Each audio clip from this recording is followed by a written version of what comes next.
मेरे बीच में हमारे राष्ट्रीय उपाध्यक्ष सेफर्ड इंडिया इंटरनेशनल और ओबीसी मोर्चा के राष्ट्रीय उपाध्यक्ष भारतीय जनता पार्टी के सागर रायका जी, मैं उनसे अनुरोध करूंगा वो आए और सेफर्ड इंडिया इंटरनेशनल का उद्बोधन करें। हमारे आज के अध्यक्ष इस सभा के दयाराम जी और हमारे शेफर्ड इंडिया इंटरनेशनल के ऑल इंडिया के अध्यक्ष एएच विश्वनाथन जी, आज की मीटिंग में उपस्थित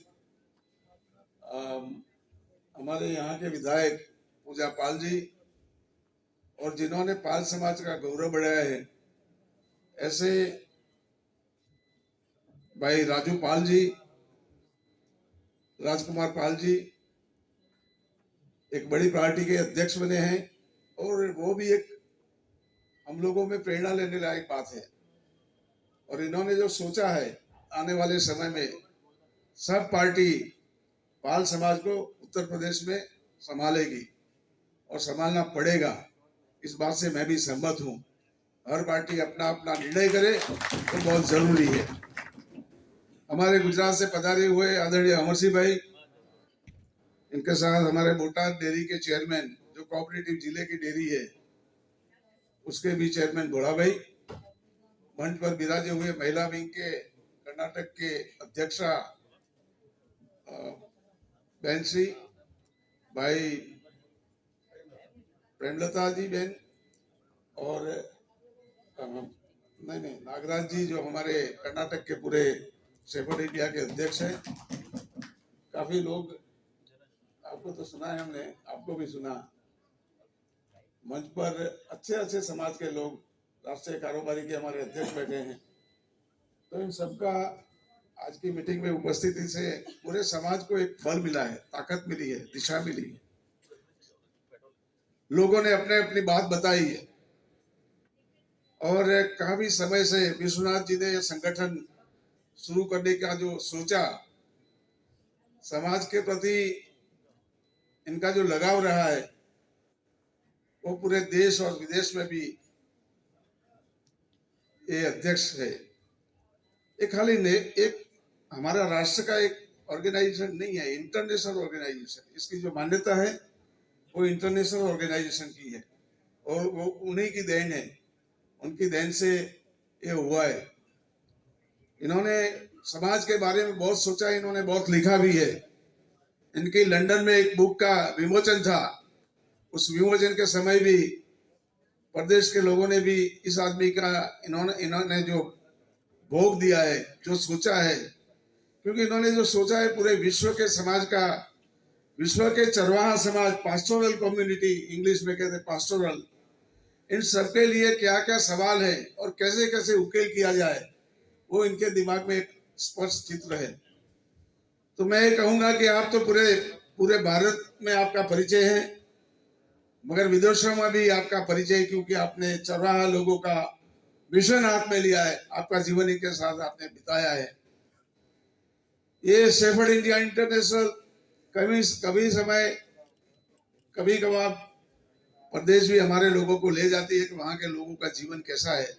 2-3 डेलीगेशन में मुझे भी जाने का मौका मिला है, तो वहां जाए, वहां अभ्यास करे और वहां और यहाँ, जैसे यहाँ के पाल लोगों का जो जीवन है, गुजरात के हमारे लोगों का जो जीवन है, मैंने कर्नाटक में भी देखा है, करीब करीब समस्या एक प्रकार की है। और इन सब समस्या को हटाने के लिए समाज में सबसे ज्यादा शिक्षा मिले लोग, शिक्षा बढ़ेगा तो समाज का विकास होगा। शिक्षा के बिना समाज का विकास शक्य नहीं है। शिक्षा होगा तो संघर्ष करने के लिए तैयार होंगे, संगठन भी बनेगा। बाबा साहब ने कहा था कि शिक्षित बनो, संगठित बनो और संघर्ष करो, आपको कोई रोकेगा नहीं, आपका हक आपको मिलेगा। देश के संविधान में हमारे लिए भी कुछ लिखा हुआ है। देश के संविधान में राजनीति के मार्गदर्शन सिद्धांतों में जो बात लिखी है वो ये है, SC/ST के बारे में जो कहा है, उसके अलावा इस देश के 50 वर्ग के लोगों के लिए सुविधा करनी पड़ेगी। आज इस देश का 50 वर्ग मीन्स ओबीसी लोग समझ गए अपने हकों के बारे में और इनको सब हक मिले अभी अभी पंचायत के चुनाव में कोर्ट ने भी कहा कि 27% आरक्षण इनको दे दो। आने वाले समय में हमारी जहां आबादी होगी वहां हमारा जिला परिषद का अध्यक्ष बनेगा, ब्लॉक का अध्यक्ष बनेगा, और नीचे की राजनीति में पाल समाज, गडरिया समाज, रबारी समाज को बहुत बड़ा जगह मिलने वाला है। इसको कोई रोक नहीं पाएगा। तो राजनीतिकरण तो नीचे से शुरू होता है। जब कोई गांव का सरपंच बने, कोई अपने ब्लॉक का, तहसील का अध्यक्ष बने, कोई जिला परिषद में कब्जा करे, तो ऐसे हमारे लिए इस देश की सुप्रीम कोर्ट ने 27% रिजर्वेशन दिया है। और इसके अलावा हमारा एक ओबीसी का नेशनल लेवल का जो आयोग है, कमीशन, उसको कॉन्स्टिट्यूशनल स्टेटस भी इस सरकार ने दिया है।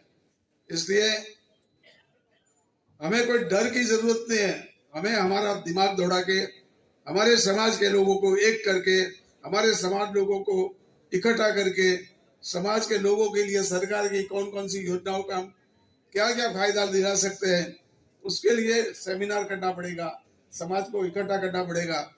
और जब समाज को आप कुछ दिलाओगे, समाज आपके साथ रहेगा। समाज को ये शिक्षित करना पड़ेगा कि तुम्हारे लिए सरकार की योजनाएं बनी है, चाहे राज्य सरकार की हो या केंद्र सरकार की हो। जिला परिषद में भी जो भी योजनाएं हैं, वो योजनाएं हमारे समाज के कुटुंबों तक पहुंचे। ये मैं कहूंगा कि समाज के कार्यकर्ताओं की ये फर्ज है।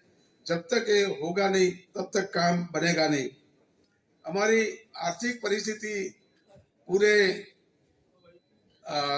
देश में करीब करीब मीडियम, मैं कहूंगा कि लोअर भी है। तो इस इकोनॉमिकल सिचुएशन में बदलाव लाने के लिए हमारा जो व्यवसाय है, वो भेड़ बकरा पालन का व्यवसाय है, उसमें साइंटिफिकली क्या मदद ले सके, वो हमें सोचना पड़ेगा। भारत सरकार में कई योजना है, जैसे कि सेंट्रल वूल बोर्ड है, जो वूल के बारे में काम कर सके। आज देश में रैग्स वूल की बाहर से आयात होती है, और वो आयात आने से आपकी वूल की कीमत नहीं मिल रही है, उसकी कीमत मिलनी चाहिए।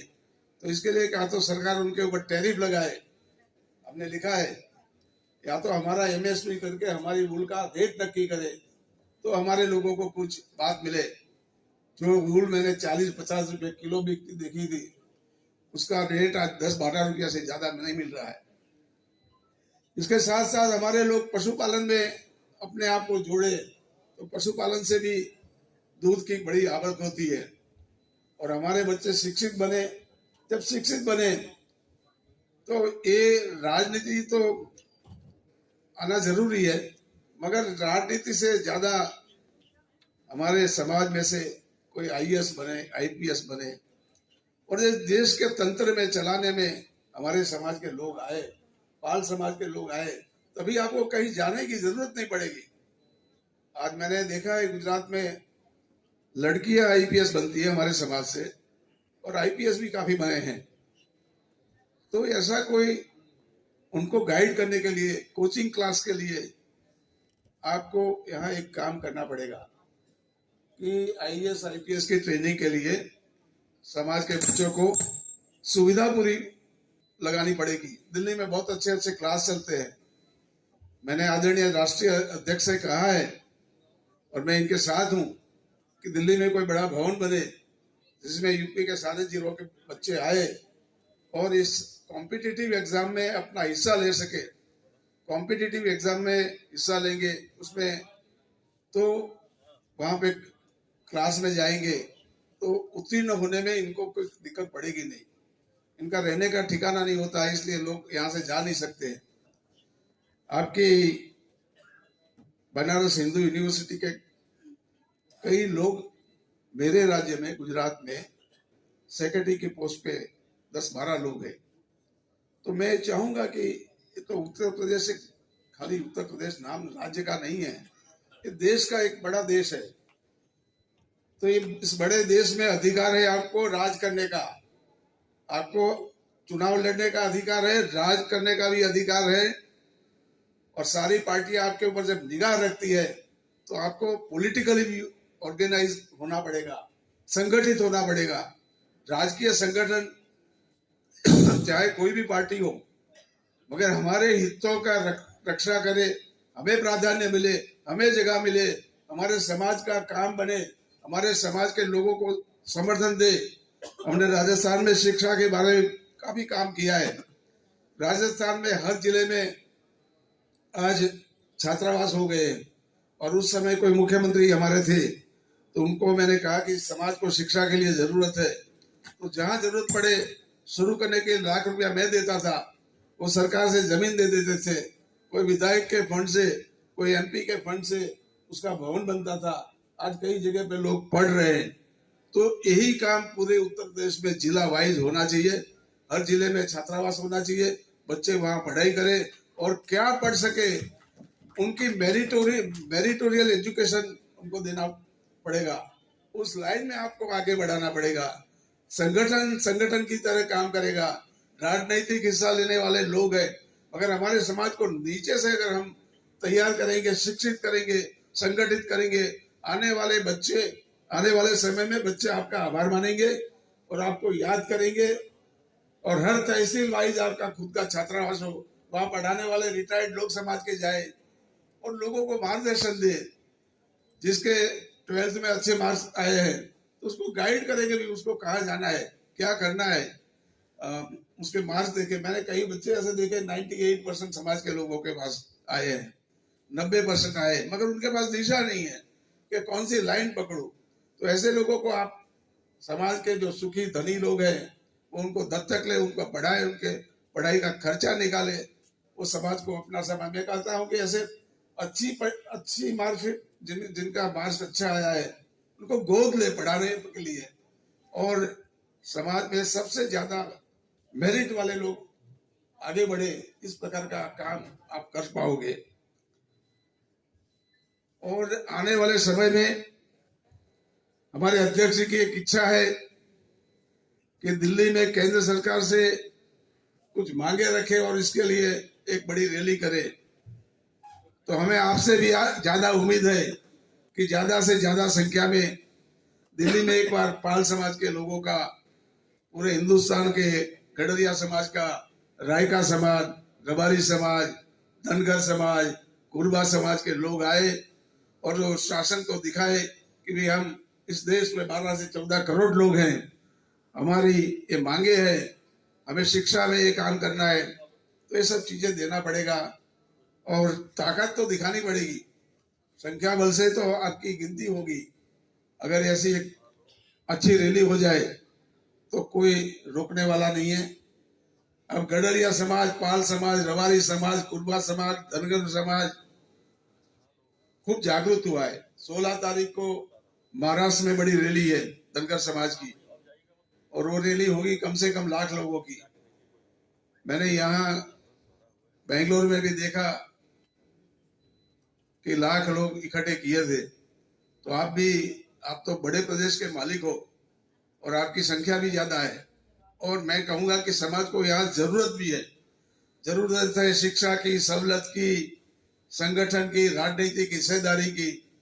तो आपको इसमें कामयाबी मिले और हम लोग आपको कुछ मदद रूप बन सके, इसलिए हम अपना सहयोग देंगे और हम ज्यादा से ज्यादा आपके साथ आपको गाइड करते रहेंगे।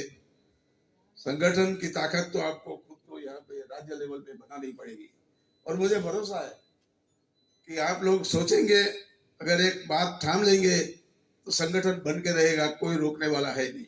आपका संगठन बनेगा, आपकी ताकत बनेगी, तो आपके सारे हक आपको मिलेंगे। इन्हीं शब्दों के साथ मैं मेरी वाणी को विराम देता हूँ और सबके दर्शन से मैं अपने आप को बड़ा भाग्यवान समझता हूँ। जय भारत, जय हिंद।